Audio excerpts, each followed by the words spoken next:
실리콘밸리에는요, 우리가 흔히 생각하는 영업 상식을 완전히 깨버리는 그런 전설적인 이야기들이 꽤 있습니다. 오늘은 그 중에서도 약자, 그러니까 언더독이 어떻게 솔직함이라는 무기 하나만으로 수백만 달러짜리 초대형 계약을 따냈는지 그 놀라운 이야기를 한번 제대로 파헤쳐 보겠습니다. 이 이야기는 시작부터가 정말 한 편의 영화 같아요. 모든 게 단 하나의 질문에 달려있는 그야말로 숨막히는 결정적인 순간으로 바로 한번 들어가 보시죠. 자, 상황은 이렇습니다. 드롭박스의 피터 안이 MBC 부사장인 레니 블룸을 배웅하면서 엘리베이터에 같이 탔어요. 긴 하루가 끝나고 모든 게 순조롭게 마무리되는 분위기였죠. 바로 그때 그 좁은 공간에서 레니 블룸이 툭 하고 결정적인 질문 하나를 던집니다. 피터, 당신네 가장 큰 고객은 어딥니까? 아니, 이 질문이 왜 그렇게 뼈아픈 질문이었을까요? 이걸 보시면 바로 이해가 되실 겁니다. 당시 드롭박스의 최대 경쟁사는 박스였는데 이 회사는 G랑 무려 10만 개 라이선스 계약을 터뜨리면서 시장을 그냥 뒤흔들고 있었거든요. 근데 드롭박스는요, 최대 계약이 고작 2,000개였어요. 직원이 4만 명이 넘는 MBC가 보기엔 이건 비교 자체가 민망한 수준이었던 거죠. 자, 이 짧은 순간 피터의 머릿속은 정말 복잡했을 겁니다. 이 거대한 계약을 눈앞에 두고 약간의 과장으로 이 위기를 슬쩍 넘어갈 것인가, 아니면 모든 걸 잃을 각오로 그냥 정직하게 나갈 것인가. 여러분이라면 어떻게 하셨을 것 같으세요? 그의 선택은 과연 무엇이었을까요? 피터는 전공법을 택했습니다. 바로 정직함이었죠. 그는 숨기지 않고 이렇게 말합니다. 레니, 저희 최대 고객은 2,000명 규모입니다. 하지만 만약 계약하신다면 NBC는 저희의 최초의 포춘 500대 고객이 되시는 겁니다. 와, 이거 보세요. 단순히 약점을 고백한 게 아니에요. 약점을 오히려 아무나 가질 수 없는 특별한 기회로 바꿔서 제안한 정말 대담한 한 수였죠. 하지만 레니 블룸의 반응은 정말 싸늘했습니다. 그냥 알겠습니다. 이 한마디가 전부였어요. 굳게 닫히는 엘리베이터 문을 보면서 피터는 아마 이런 생각을 했을 겁니다. 아, 내가 다 망쳤구나. 그 고통스러운 침묵의 시간 동안 그는 이 계약 완전히 날아갔다고 확신했을지도 몰라요.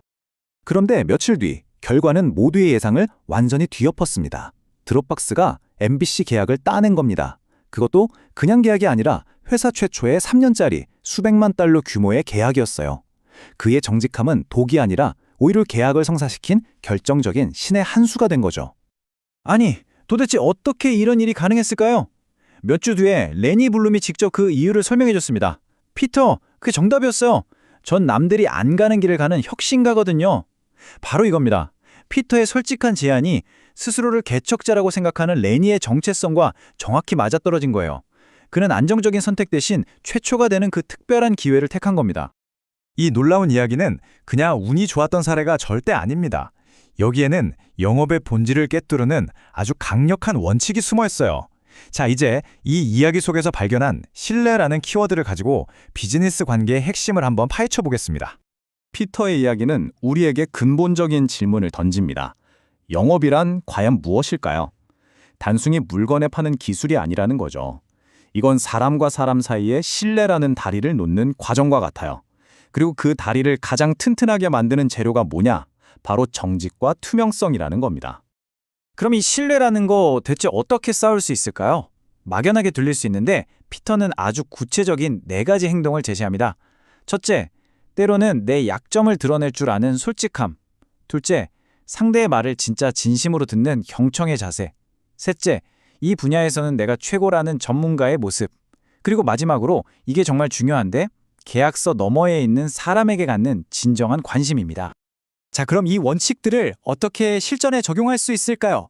지금부터는 거대한 경쟁자들 사이에서 살아남아야 하는 우리 모두를 위한 언더독의 필승 전략, 그 플레이북을 공개합니다.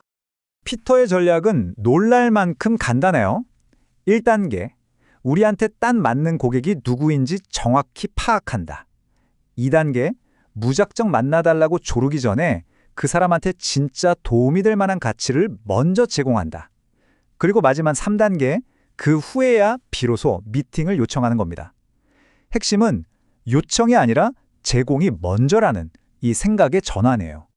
이 전략, 바로 NBC 이야기랑 정확히 이어지죠.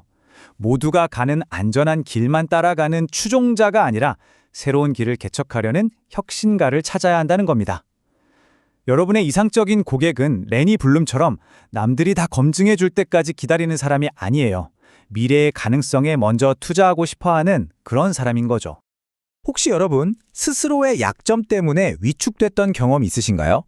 지금부터는 그 약점이 사시는 여러분의 가장 강력한 무기가 될 수 있다는 아주 놀라운 관점의 전환에 대해 이야기해 보겠습니다. 피터 안은 이렇게 말합니다. 저는 제 약점들을 슈퍼파워로 바꿨습니다. 이게 그냥 긍정적으로 생각하세요 이런 말이 아니에요. 자신의 다름을 인정하고 그걸 자신만의 고유한 무기로 만드는 전략에 대한 이야기입니다. 구체적인 예시를 한번 볼까요? 피터는 말을 더듬는 약점이 있었어요. 근데 이걸 오히려 상대방에게 신뢰감을 주는 신중하고 진정성 있는 소통 방식이라는 슈퍼파워로 바꿨습니다.